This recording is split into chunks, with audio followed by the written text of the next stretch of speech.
여러분 가운데서 지혜 있고 이해력 있는 사람이 누구입니까? 그러한 사람은 착한 행동을 하여 그의 행실을 나타내 보이십시오. 그 일은 지혜에서 오는 온유함으로 행하는 것이어야 할 것입니다. 여러분의 마음속에 지독한 시기심과 경쟁심이 있으면 자랑하지 말고 진리를 거슬러 속이지 마십시오. 이러한 지혜는 위에서 내려온 것이 아니라 땅에 속한 것이고 육신에 속한 것이고 악마에게 속한 것입니다. 시기심과 경쟁심이 있는 곳에는 혼란과 온갖 악한 행위가 있습니다. 그러나 위로에서 오는 지혜는 우선 순결하고 다음으로 평화스럽고 친절하고 온순하고 자비와 선한 열매가 풍성하고 편견과 위선이 없습니다. 정의의 열매는 평화를 이루는 사람들이 평화를 위하여 그 씨를 뿌려서 거두어드리는 열매입니다. 따라합니다. 나는 예수님을 믿습니다. 다시 옆에 사람과 인사합니다. 예수님은 당신을 사랑합니다. 지난주에 설교하기를 예수 그리스도는 그분이 이 땅에 지혜의 영으로 오셨다. 예수님은 이 땅에 총명의 영으로 오셨다. 지혜와 총명의 영이신 예수 그리스도를 저와 여러분들이 믿음으로 말미암아 우리들에게 생겨난 것이 분별력이죠. 분별력.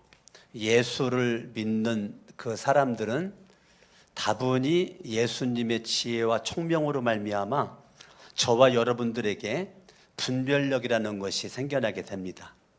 그러니까 어떻게 보면 여러분들이 예수를 믿으며 하나님 앞에 기도할 때 예수님의 지혜와 예수님의 총명이 내 안에 넘쳐나서 분별력과 이해력이 내 안에 뛰어나게 하여 주시옵소서라고 여러분들이 예수를 믿는 거로만 끝나지 말고 예수를 믿는 믿음을 가진 여러분들이 하나님 앞에 주님, 나에게 예수님의 지혜와 총명이 있어서 분별력과 이해력이 가득하여 하나님의 기쁨 되는 주인공 될 수 있도록 여러분들이 기도할 수 있는 것입니다. 아멘, 아멘.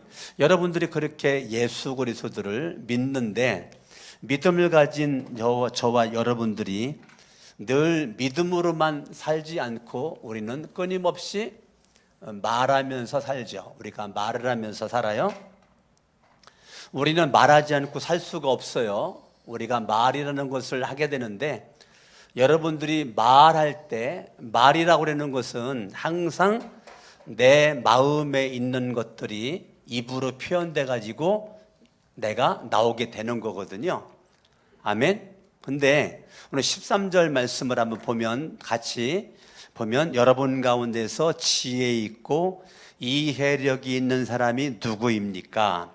그 이해력을 우리는 개정개혁 성경에서는 총명이라고 그랬습니다. 그 총명을 세번역 성경에서는 이해력이라고 했죠. 저와 여러분들에게 주님이 묻습니다. 자, 지금 지혜가 있는 자, 이해력, 총명이 있는 자가 누구냐? 주님이 찾는 사람이에요. 주님이 찾는 사람은 지혜가 있고 이해력 있는 사람을 주님이 찾고 있다는 거예요. 그러한 사람은 착한 행동을 하여 그의 행실을 나타내 보이십시오. 정말로 네가 예수님의 지혜가 있고 예수님의 총명이 있다면 너의 착한 행실이 있어서 이거를 맞는 사람들에게 뭐 하려는 거예요? 보이려는 거예요. 보이려는 거예요. 그러니까 예수 믿으면 착해. 그래? 그러면은 네가 예수 믿는 사람으로서 착하다는 것을 보여봐라. 나타내봐라. 내가 너의 착한 행실을 보면 네가 예수님을 믿는다는 것을 내가 알겠다라는 거예요. 그러니까 나는 예수님을 믿어요. 이것보다 더 중요한 것은 뭐냐면 나의 착한 행실을 통해서 많은 사람들이 내가 예수를 믿는다는 것을 알아야 된다는 것입니다. 내 스스로 나 예수 믿어 이거 중요한데 나를 만나는 수많은 사람들이 내가 예수 믿어 소리를 안 해도 내가 예수님을 믿는다는 것을 그들이 알 수 있도록 너의 착한 행실을 맞는 사람들에게 한번 보여봐라 라고 말하는 겁니다. 이 일은 지혜에서 오는 온유함으로 행하는 것이어야 할 것입니다. 그러니까 여러분들이 삶을 살아가는 모든 중심에는 예수 그리스도가 나를 위해서 십자가에 못 박혀 죽었다가 살아나신 그 예수 그리스도, 내 마음이나 말이나 행실 모든 것에 있어서 예수로 말미암아 생겨난 마음, 말, 행함, 이 일은 지혜에서 오는 온유함으로 행하는 것이어야 할 거다. 지혜는 예수라고 그랬죠. 총명은 예수라고 그랬죠. 지혜에서, 총명에서 오는 착한 행실, 이거를 보여라. 너의 마음도, 너의 말도, 너의 행함도 모든 것들은 지혜에서 오는 것이어야 된다. 아멘. 지혜에서 오는 온유함으로 행하려는 거예요.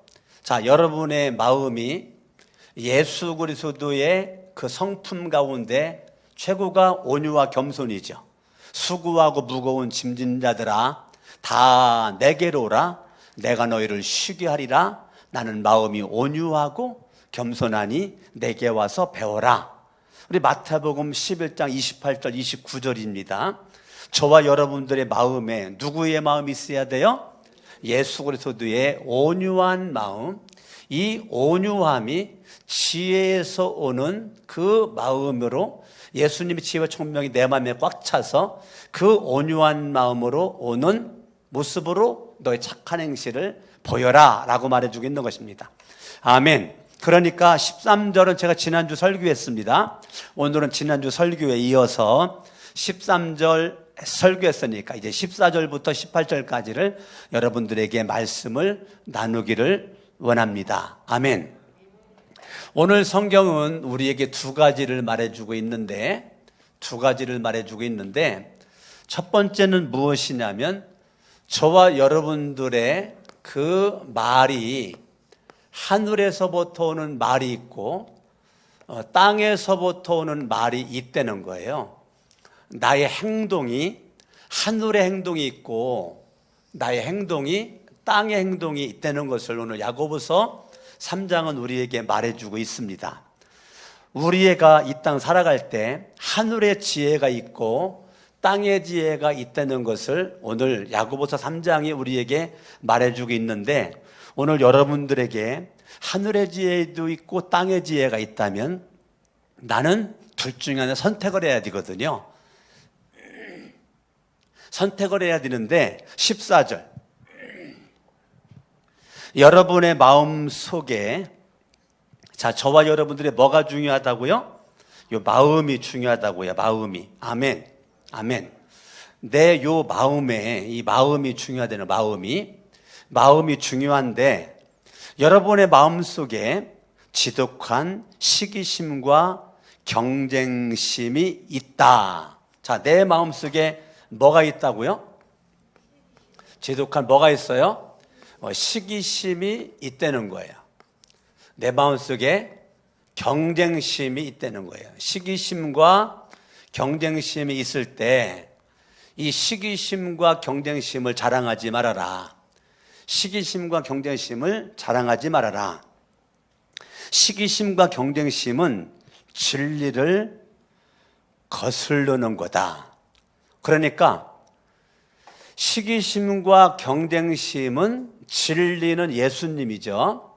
예수 그리스도의 뜻을, 섭리를 거스르는 거다라고 말하는, 거스르는 거다. 15절, 이러한 지혜는 위에서 내려오는 것이 아니라 땅에 속한 거다. 자, 그러니까 땅에 속해져 있는 지혜는 시기심과 경쟁심이라고 하는 땅의 지혜에서 올라오는 것들이 있다는 겁니다. 땅에 속한 것이고 육신에 속한 것이고 악마에게 속한 것이다. 이 시기심과 경쟁심은 땅에 속한 것이고 이것들은 육신에 속한 것이고 이것들은 악마에게 속한 거다. 단어가 무서워요. 단어가 살벌합니다. 땅에서 올라오는 지혜는 땅에 속한 것이고 육신에 속한 것이고 이거는 악마에게 속한 것인데 그게 뭐라고요? 시기심과 경쟁심의 열매가 나타나게 되는 거죠. 근데 반드시 땅의 것에 대한 뭐가 나타난다고요? 열매가 나타난다. 열매가. 그 열매가 뭔데요? 시기심의 열매, 경쟁심의 열매가 나타나는데 내가 말하고 행동하는 모든 것들이 육신적이고 정욕적이고 이 마귀적이라는 것이죠. 이런 것들로부터 올라오는 것들이 시기심과 경쟁심을 유발시키고 16절 시기심과 경쟁심이 있는 곳에는 혼란과 온갖 악한 행위가 있다는 거예요. 이런 시기심과 경쟁심이 있으면 혼란함이 있고 온갖 악한 행위가 내 삶 가운데 나타나게 된다는 거예요. 땅에 속해 있는 지혜가 있는 사람은 그 사람이 가는 곳에 혼란이 넘쳐나게 되고 악한 행위로 많은 사람들에게 어려움을 줄 수가 있다는 것입니다. 그리고 17절에 그러나 위에서 오는 지혜는 하늘로부터 지혜는 우선 순결하다는 거예요. 하늘로부터 오는 것은 뭐하다고요? 순결하다는 거, 순결. 다음으로는 평화스럽다는 거예요. 평화스럽다는 거예요. 평화스럽다는 거예요. 친절하다는 거예요. 친절하다는 거, 친절. 온순하다는 거, 온순.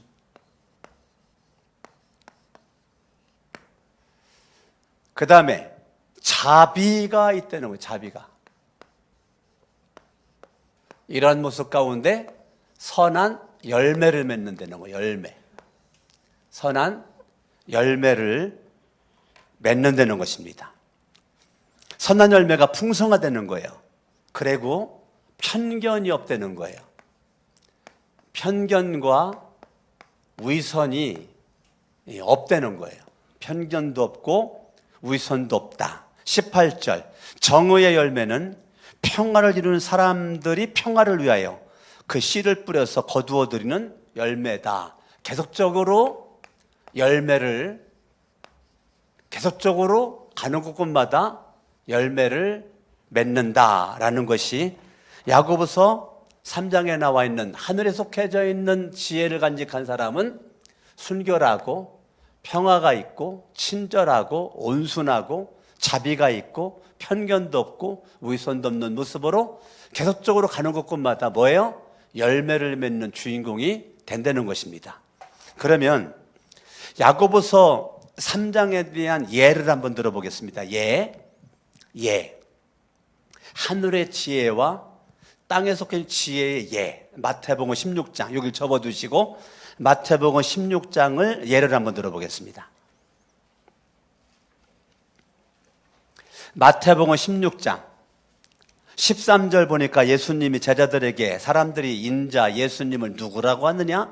14절 제자들이 침례 요한, 엘리야, 예레미야, 예언자 중에 한 명이라고 합니다. 그러냐? 15절 예수님이 그러면 너희들은 그럼 나를 누구라고 생각하냐? 그러니까 16절 시몬 베드로가 대답하였다. 같이 읽어봐요. 선생님은 살아계신 하나님의 아들 그리스도이십니다. 17절 예수께서 말씀하시기를 시작 시몬 바요나야 너는 복이 있다. 너에게 이것을 알려주신 분은 자 16절에 선생님은 살아계신 하나님의 아들 그리스도라고 베드로가 말했는데 베드로가 말하는 것이 아니고 네가 그렇게 말할 수 있도록 알려주신 분이 계신데 그 알려주신 분은 사람이 아니라 하늘에 계신 나의 아버지 하나님이죠. 하나님께서 베드로가 그렇게 말할 수 있도록 하나님이 알려준 대로 베드로는 말했다는 것을 예수님이 말하는 거예요. 굉장히 중요한 얘기입니다.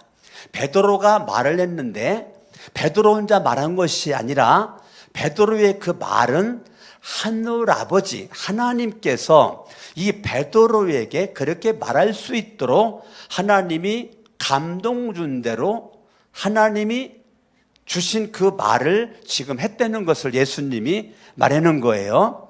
18절 나도 너에게 말한다. 읽어요. 너는 베드로다. 나는 이 반석 위에다가 내 교회를 세우겠다. 죽음의 문들이 그곳을 이기지 못할 것이다. 내가 너에게 하늘나라의 열쇠를 주겠다.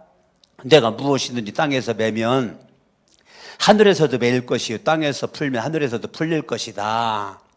자, 예수 그리스도는 이 베드로를 칭찬하고 복을 주는 거죠. 이 베드로가 그 한 말은 하늘로부터 온 말이라고요. 하늘로부터 온 말. 하늘로부터 온 그 말에 이 베드로가 말한 그 말은 하늘로부터 온 말에 예수님은 뭐예요? 칭찬을 하는 거죠. 칭찬을 하는 거죠.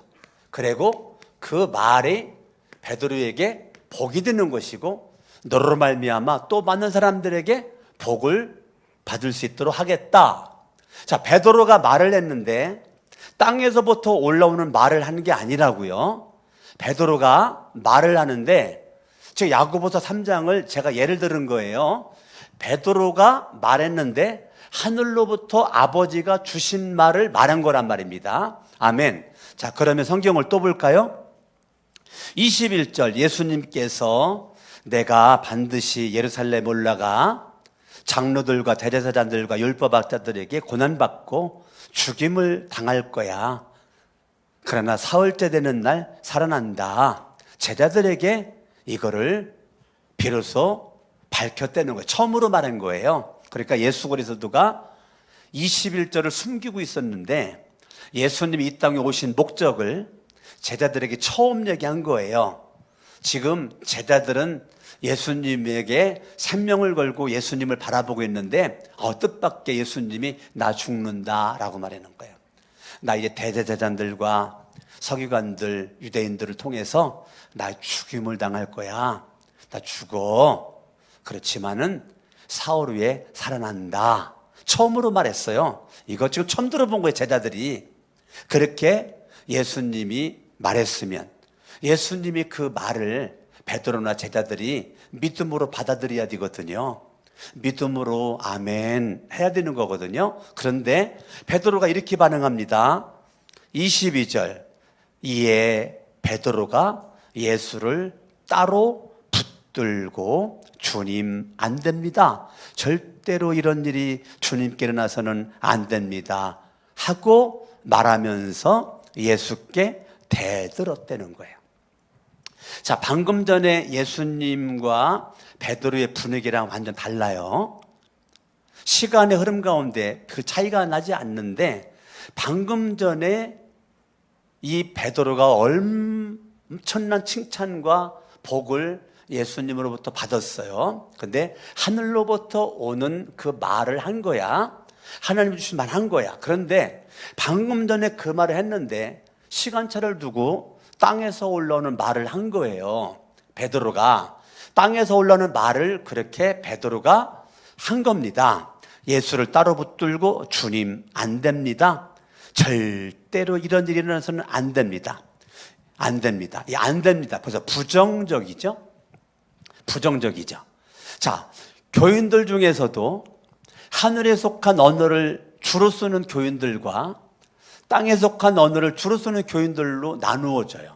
인생도 마찬가지예요. 교회뿐만 아니라 인생살이도 하늘의 언어와 땅의 언어가 딱 구별이 되는 것입니다. 교회도 이 땅의 언어를 많이 쓰는 사람들은 강석원 목사가 뭐를 얘기를 하면 안 되는데, 속으로 안 되는데, 목사에게 말 안 해. 딴 사람 만나가 아이고 그 목사님이 핸드는 그거 안 되는 건데요. 나한테는 얘기를 안 해. 그렇게 하면 안 되는 건데. 안 되는 건데 그게 하늘의 언어가 아니라는 거예요. 주님, 안 됩니다. 베드로가 쓴 언어는 하늘의 언어가 아니라는 거예요. 안 됩니다. 일단 부정적인 언어를 쓰는 것 자체가 하나님이 기뻐하지 않아요. 그건 땅에 속한 언어라고, 그건 육신에 속한 언어고, 그건 마귀에 속한 언어라는 거예요. 지금 그렇게 베드로가 안 되는데, 여러분들도 모르게 안 되는데, 목사님 안 됩니다. 목사님 안 됩니다. 그게 자연스럽게 나와. 왜? 나는 땅의 언어를 좋아하는 사람이야. 땅에 잘 쓰는 사람이야. 이거 심각한 얘기입니다. 왜? 나도 모르게 하나님에게 붙잡힌 하늘 언어를 써야 되는데 악마에게 붙잡힌 악마의 언어를 내가 쓰고 있는 거예요. 그거는 지금 베드로가 예수님에게 대들었던 것처럼 지금 대들으는 거야. 지금 하나님 앞에 대들으는 거야. 주님, 안 됩니다. 절대로 이런 일이 일어나서는 안 됩니다. 지금 22절은 어떻게 베드로가 22절을 할 수가 있었을까? 다른 제자가 하지 않고 어떻게 베드로가 이 말을 할 수가 있었을까? 왜 베드로가 얘기했을까요? 베드로는 수제자예요. 제자들 가운데 가장 앞에 있는 사람이에요. 교회로 말하면 오래 믿은 모태 신앙이에요. 교회로 말하면 직분에 아주 앞에 있는 사람이에요. 그러니까 그래도 내가 한마디 해야 되지 않겠어? 예수님이 이렇게 뭐 죽겠다고 그랬는데 내가 그래도 한마디 해야지. 내가 그래도 뭐 교회에서 내가 내가 수제자인데 내가 그래도 뭔데, 이제 그 얘기예요. 그런 모습 가지고 지금 어깨에다가 힘을 딱 준 거예요. 지금 베드로가 어깨에다 힘을 딱 주고 이렇게 지금 베드로가 하는 겁니다. 그런데 그게 대들은 거래요. 23절, 그러나 예수께서는 돌아서서 베드로에게 말씀하셨다. 사탄아, 내 뒤로 물러가라. 자, 방금 전에 베드로는 칭찬받았어요. 방금 전에 베드로는 복을 받았어요. 그런데 예수 그리스도가 사탄아, 그 말은 악마야, 이 마귀 새끼야, 그 말이에요.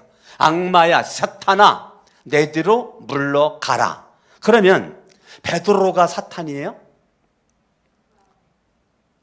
베드로가 사탄이냐고요? 이거 지금 베드로에게 말한 거예요? 베드로에게 말한 거잖아요. 그런데 베드로에게 말한 거 맞냐고요? 그렇게 베드로가 말하도록 뒤에서 조종하고 있는 악마에게 말하는 거라고요. 자, 겉모양은 베드로가 앞에 있는데 예수님의 말씀은 이 사탄아, 내 뒤로 물러가라. 베드로에게 말한 것 같지만 베드로를 그렇게 땅의 언어를 사용할 수 있도록 베드로의 역사는, 베드로 속에서 역사는 이 악마 사탄에게 예수님이 명령하는 거예요. 사탄아, 내 뒤로 물러나라 라고 말하는 거예요. 너는 나에게 걸림돌이다. 자, 땅에 속해져 있는 그러한 그 악마는 저와 여러분들로 하여금 절대적으로 걸림돌의 인생을 살도록 만들어봐요. 걸림돌. 인생을 살아가는데 하나님 나라의 걸림돌이야. 하나님 나라의 걸림돌. 하나님 나라의 걸림돌. 참 심각하죠? 방금 전에 베드로가 예수님께 칭찬받았잖아요. 예수님께 복을 받았잖아요. 그런데 조금 이후에 베드로야, 너는 어떻게 하나님 나라의 일에 걸림돌이 되렸느냐? 라고 말하는 거예요. 걸림돌이다. 너는 하나님의 일을 생각하지 않고 사람의 일만 생각하는구나. 네가 하나님의 일을 생각을 하면 너라고 하는 존재는 걸림돌이 아니라 이 디딤돌이 될 텐데, 디딤돌의 인생이 될 텐데 어떻게 너는 디딤돌의 인생이 되지를 못하고 걸림돌의 인생이 되느냐? 하늘의 언어를 사용을 하고 하늘의 것을 생각을 하고 말하고 행동을 하면 디딤돌의 인생이 될 텐데, 너를 만나는 자 인생이 잘 되고 평화롭고 너를 만나는 자 정말 삶에 용기가 생기고 위로가 되고 복이 될 텐데 어떻게 너는 걸림돌의 인생의 모습으로 네가 있는 곳에 혼란함이 있고 너의 악한 행함을 통해서 마귀로 춤추게끔 만들어버리느냐, 그 말인 것입니다. 대전에 우리 침례교 가운데 성전을 건축을 하고 교회 이름을 바꿨어. 우리 침례교 가운데 어버로 디딤돌교회라고 바꾼 교회가 있어. 참 제가 그 교회 이름을 보고 참 은혜스럽다 싶어요. 그래요. 나는 우리 거룩한 데 성천교회 온 성도님들이 단 한 명도 땅의 생각과 땅의 마음과 땅의 말과 땅의 행동을 통해서 하나님 나라의 일에, 하나님의 일에 걸림돌 되지 말고 하나님으로부터 오는 생각과 마음과 말과 행동을 통해서 이왕이면 디딤돌 되고, 할렐루야, 가정에서 남편은 아내에게, 아내는 남편에게, 부모는 자식과 자식은 부모에게 디딤돌이 돼야지. 가족들 간에 걸림돌 되면 참 이 가정이 풍지박산 되는 겁니다. 여러분, 가족들끼리도 디딤돌이 되실 수 있기를 예수의 이름으로 축원합니다. 여러분, 교회에 왔으면 어차피 짧은 인생 살아가는 거 걸림돌로 살지 말고, 땅의 소리에 귀를 기울이지 말고, 마귀가 원하는 모습으로 생각하고 말하고 행동하지 말고, 하나님께서 원하는 모습으로 말하고 행동하고 디딤돌의 모습으로 사람의 주님 기뻐하는 열매가 주렁주렁 맺어져야 되는 것이지, 여러분 삶 가운데 열매가 없는 쭉정이, 이 마귀는요 열매가 없는 쭉정이를 만들어, 쭉정이의 인생을 만들어버려. 여기는 열매를 따라볼 수가 없는 거죠. 우리는 하늘에 속한 모습으로, 첫 번째가 순결입니다. 순결이 무슨 뜻일까요? 오늘 성경에 말하는 순결이 무슨 뜻일까요? 단순히 남자 여자가 결혼하기 전에 순결 지켜야 돼, 그 얘기하는 걸까요? 그것도 일부분에 포함이 되겠지만, 여기에서 말하는 순결이라고 하는 것은 내가 어느 곳에 있든지 거하든지 어떤 환경을 만나든지 누구를 만나든지 세상의 불순물이 하나님과 나 사이에 끼어서는 안 된다, 그 말을 순결이라고 표현했습니다. 그러니까 어느 곳에 있든지 나는 예수를 믿는다, 나는 하나님을 믿는다, 사람에게 영향받지 않고 환경에 영향받지 않고 하나님과 나 사이는 아무것도 없다, 난 순결하다. 순결, 이건 순결한 주님을 향한 절대적 믿음을 가리키는 것입니다. 할렐루야, 아멘. 여러분들이 하늘에 속한 그러한 그 소리, 하늘의 마음, 하늘의 말, 하늘의 행동이 여러분 순결한 인생을 살아갈 수 있도록 만드는 것이죠. 여러분들이 무슨 일을 만나든지 하나님과 나 사이에 순결한 믿음이 있기를 예수의 이름으로 축원합니다. 아멘.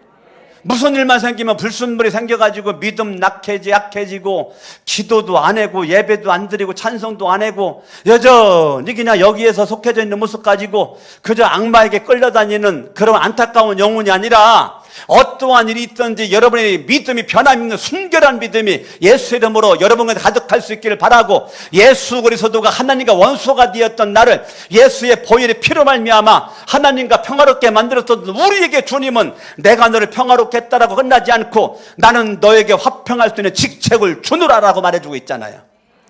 하나님과 원수가 된 수많은 영혼들에게, 하늘의 소리를 듣는 저와 여러분들은 수많은 하나님의 원수들을 나뿐만 아니라 주님과 평화롭게 만드는 주인공 될 수 있기 바라고, 이게 친절이라고요. 이게 친절이라고. 사람 앞에서 굽신굽신거리고 인사 잘하고 이것만이 친절이 아니고, 진짜 친절은 하나님 나라 확장을 위해서 하나님과 원수된 영혼들에게 하나님의 복음을 전함으로 말미암아 그들이 하나님의 자녀가 되도록 만드는 거, 악마의 역사, 악마의 계략 속에 끼임당하고 지옥 갈 영혼들을 친절하게 복음을 전하고 친절하게 주님의 사랑을 전하고 주님의 향기가 되어서 여러분들이 그들의 영혼을 구원하는 거, 이게 영적인 친절이라고요.